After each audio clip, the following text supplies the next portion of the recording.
Un incontro di studio si è svolto oggi presso il Consorzio Universitario di Agrigento sul tema diritto e giustizia nell'ordinamento canonico. Diversi e qualificati relatori che hanno discusso sul tema. Abbiamo iniziato con questo convegno di oggi in forma seminariale la prima di una serie di occasioni di confronto che partono sul rapporto ormai complesso fra la società civile e il mondo delle religioni. Ci occuperemo oggi del come è cambiato il diritto canonico, ci occuperemo poi della famiglia, delle famiglie ricostruite e poi della tutela del pluralismo religioso. Non a caso ne iniziamo a discutere con due studiosi come Monsignor Sciacca e l'Arcivescovo di Agrigento che ci onorano della loro presenza, che sono ovviamente i primi interlocutori a una riflessione che non guarda semplicemente alla normativa ma anche ai cambiamenti dentro la società. Il mio punto di vista mi sembra eccessivo, io sono qui per un saluto riconoscente di questa iniziativa proposta qui dal Consorzio Universitario insieme all'Università di Palermo per un po' attirare l'attenzione e su questo tema sempre attuale, anche se antico, rapporto diritto-giustizia, nello specifico inserito nell'ordinamento canonico, una bella tavola di riflessione. Io darò un saluto, ascolteremo poi l'intervento qualificato di Monsignor Sciacca, che è di lunga esperienza,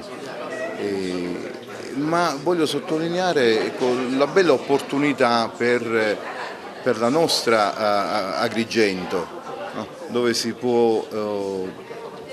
parlare di cultura, di promozione culturale,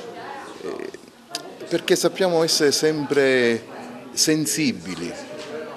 al nostro patrimonio e poterlo presentare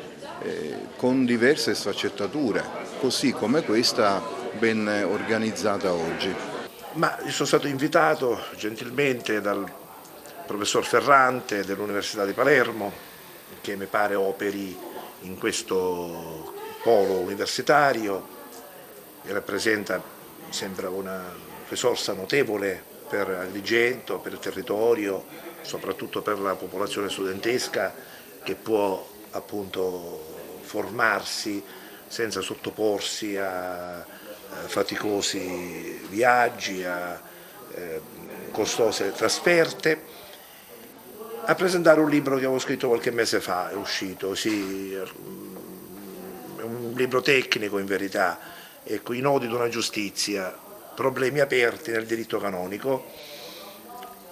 edito dal Mulino e prefato dal Cardinal Casper, Walter Casper, che molti conoscono, un cardinale tedesco, teologo, una certa età ma di grandissima levatura intellettuale e di notevole apertura mentale, e postfato da un siciliano illustre, il dottor Paino, che è presidente emerito del Consiglio di Stato.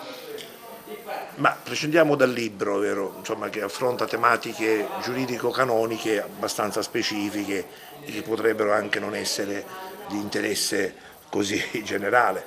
L'argomento che mi è stato affidato di trattare può avere un qualche interesse per chi ama, appunto, sente il problema della giustizia. E mi sovviene in mente un'espressione di Sciascia, visto che siamo in una terra alla quale lui certamente non era estraneo, che si definì in una sua opera ossessionato tutta la vita dal problema della giustizia, perché in fondo, insomma, la giustizia coinvolge le esistenze dei singoli, le vite concrete,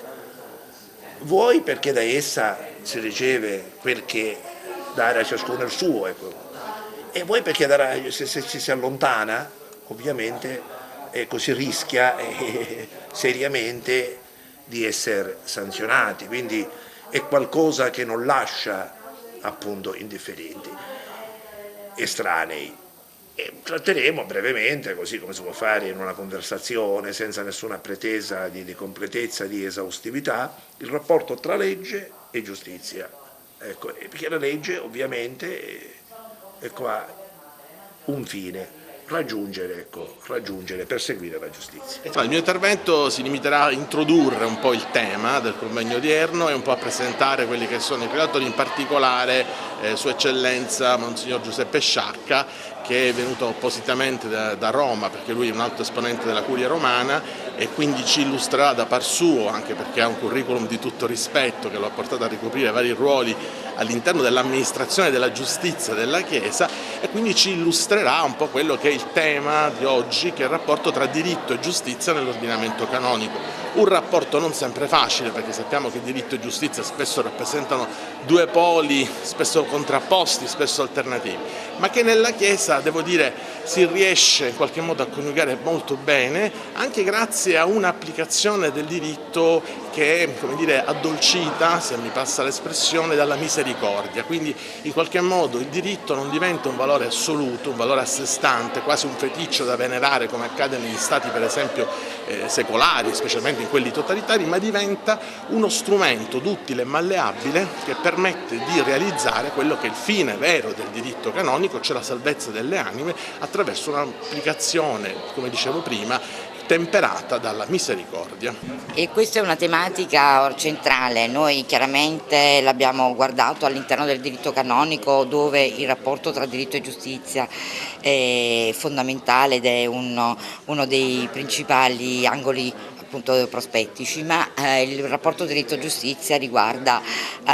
tutti gli ordinamenti e dove c'è giustizia non ci può che essere il diritto, e dove c'è il diritto non ci può che essere giustizia. E però spesso nella percezione i due concetti sembrano in qualche modo non sempre coincidenti.